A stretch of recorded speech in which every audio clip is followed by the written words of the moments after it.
প্রিয় নেত্রী দেশনেত্রী বেগম খালেদার জন্য আমরা সবাই উদ্বিগ্ন। শুধু বিএনপি না, সারা দেশবাসী আজকে উদ্বিগ্ন। আমরা আমাদের এলাকায় তার জন্য দোয়া, মাহফিল, কোরআন খানিতে শুরু করে সব কিছু করছিলাম। তারেক রহমান আসবেন, এখানে মা আছে, দুইজনে মিলে নতুন বাংলাদেশ গড়ার যে স্বপ্ন তারা দেখেছেন সেটি বাস্তবায়নের জন্য তিনি হবেন মুখ্য মানুষ। দোয়া করলে আমাদের দোয়ার বরকতে আল্লাহ পাক সুবহানাহু ওয়া তাআলা আমার নেত্রীকে সুস্থ করে তুলবেন, সেটা আমার দৃঢ় বিশ্বাস। এবং তার এই সংকটকালীন সময়ে জাতি তার পাশে দলমত নির্বিশেষে দাঁড়িয়েছে। এটাই আমাদের আশার বিষয় হচ্ছে মহান রব্বুল আলামিন এত মানুষের দোয়া নিশ্চয়ই কবুল করবেন এবং আমরা আমাদের নেত্রীকে আবার আমাদের মাঝে ফিরে আসবো এবং জাতি সারা দেশের মানুষই মিডিয়ার দিকে তাকিয়ে আছে কখন আরও সুসংবাদ আসে। আমরা জাহিদ ভাইয়ের সাথে বসছিলাম, উনি গতকাল যে কথাটা বলেছেন আজকে সেই কথাই উনি বলেছেন যে চিকিৎসা চলছে এবং এই চলমান চিকিৎসাই তার জন্য নতুন সংবাদ বয়ে আনবে বলে সবাই আশা করে এবং দেশি বিদেশি চিকিৎসক বিশেষ করে আমাদের জুবাইদুর রহমান এবং আমাদের ভারপ্রাপ্ত চেয়ারম্যান উনি মনিটরিং করতেছেন। আমাদের আশার বিষয় হচ্ছে যে তাদের এই পরিচর্যায়, চিকিৎসার সেবায় তাদের যে মনিটরিং এটা আরও বেশি গুরুত্বপূর্ণ, যে তার মার জন্য ছেলে বউ দুইজনেই কাজ করছেন এবং এখানে যে চিকিৎসকরা তারা এই সংকটের মুহূর্তে তারা ম্যাডামের পাশে সার্বক্ষণিক আছেন এবং আমরা সবচেয়ে গুরুত্বপূর্ণ হচ্ছে যে এভার কেয়ার হাসপাতালের সামনে উদ্বিগ্ন মানুষের যে ভিড়, তাদের যে কামনা এবং এটি হচ্ছে জাতির জন্য আমাদের সবচেয়ে বড় প্রাপ্য।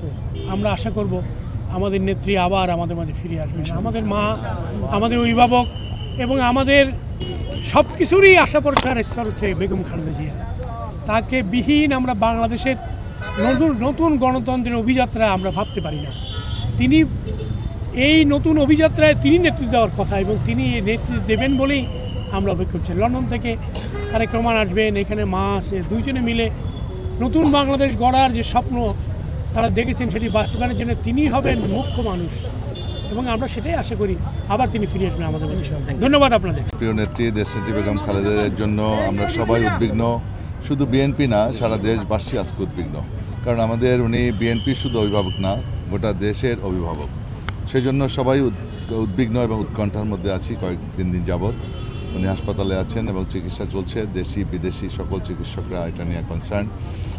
বোর্ড মিটিং চলছে একের পর এক এবং খুবই পর্যবেক্ষণে আছে। চিকিৎসার অপরিবর্তিত এখনও, পুরোপুরি তিনি সুস্থ হন নাই এবং দেশবাসীর কাছে দোয়া চাই আমরা তাড়াতাড়ি যেন উনি সুস্থ হয়ে আমাদের মাঝে ফিরে আসেন।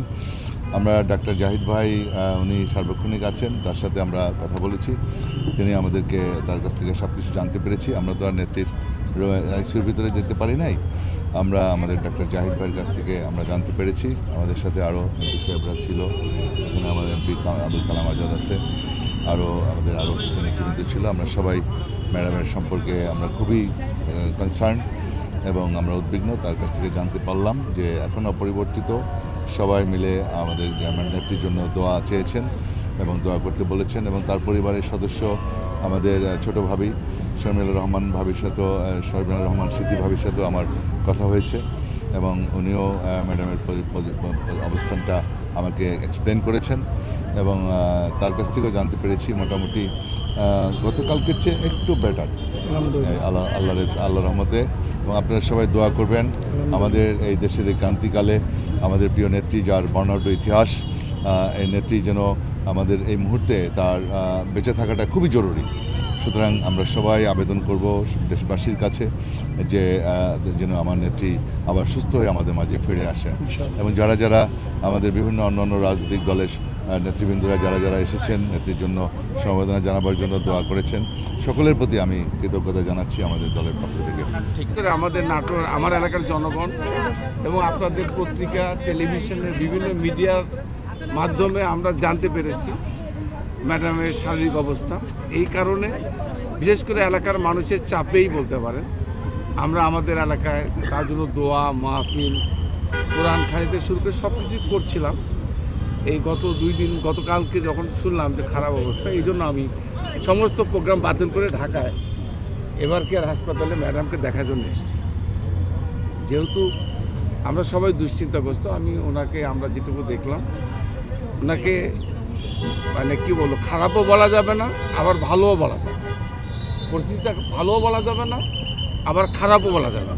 তা আমরা আশা করছি যে আমরা আশা করি যে আশাবাদী মানুষ, আশা করি উনি অতি সুস্থ হয়ে, কারণ আমরা বিশ্বাস করি এই মুহূর্তে বাংলাদেশের ঐক্যের প্রতীক হচ্ছে বেগম খালেদা জিয়া। বেগম খালেদা জিয়া হচ্ছে বাংলাদেশের ঐক্যের প্রতীক। বাংলাদেশের এই সংকটময় মুহূর্তে বেগম খালেদা জিয়াকে বেঁচে থাকা খুবই দরকার। এবং বাংলাদেশের মানুষ, আজকে উনি অসুস্থ না হলে বুঝতাম না এদেশের মানুষ তাকে কতটুকু ভালোবাসে। সারা বাংলাদেশের মানুষ দল মত নির্বিশেষে তার জন্য দোয়া করছে। আমি আশা করছি বা আমরা বিশ্বাস করি উনি অতি সত্বর সুস্থ হয়ে দেশের মানুষের সেবায় আত্মনিয়োগ। আমরা শুনছিলাম যে উনি চিনতে পারছেন কিংবা হ্যাঁ, উনি অনেক আমি তো বললাম যে খারাপ বলা যাবে না। আজকে একটু নাড়াচাড়া করেছেন, কথা বলেছেন, এরকম আলহামদুলিল্লাহ উনি ভালো আছেন। বললাম যে খারাপও বলা যাবে না আবার ভালো বলা যাবে না, ভালো আছে। মানে খারাপ বলা যাবে না, তার মানে বুঝে নিতে খারাপও বলা যাবে না আবার বেশি ভালোও বলা যাবে না। ধন্যবাদ।